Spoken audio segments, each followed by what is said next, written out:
ईद के मौके पे अभी हम माहल वदी पार्क आए हुए हैं और यहाँ पे बहुत अच्छे इंतजामात हैं फैमिलीज़ के हिसाब से। हमारी सारी फैमिली यहाँ आई हुई है, बच्चों को लेके हम आए हुए हैं। इस पार्क में बड़ी अच्छी अच्छी एक्टिविटीज़ हैं, ज़ू भी हैं छोटा सा जिसमें बच्चे बहुत इंजॉय करते हैं एनिमल्स के साथ। और अच्छा खुला मैदान है, बच्चे खेल रहे हैं, सारे इंजॉय कर रहे हैं। मुख्तलिफ कैफ़ेज़ भी हैं और कॉफ़ी हाउसेज़ हैं, तो अच्छी एक्टिविटीज़ हैं, फन फील्ड एक्टिविटीज़ हैं, राइड्स भी हैं पीछे अवेलेबल। तो यहाँ हमें बहुत मज़ा आया, ईद बहुत अच्छी गुजरी यहाँ पर। और यहाँ पे सऊदी हुकूमत ने बहुत अच्छे इंतजाम किए हैं, साफ़ सफाई का निज़ाम।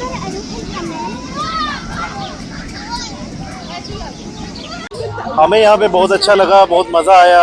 यहाँ का मौसम बहुत खुशगवार है और सऊदी हुकूमत की तरफ से जो यहाँ पे एंटरटेनमेंट की एक्टिविटीज़ है वो हमारी भी फैमिलीज़ यहाँ पे सकाफत में इनके साथ बहुत अच्छे से इंजॉय कर रहे हैं। बच्चे भी बहुत इंजॉय कर रहे हैं, बहुत मज़ा आ रहा है, बहुत अच्छा मौसम भी है और बहुत सारी एक्टिविटीज़ भी है यहाँ पर मौजूद।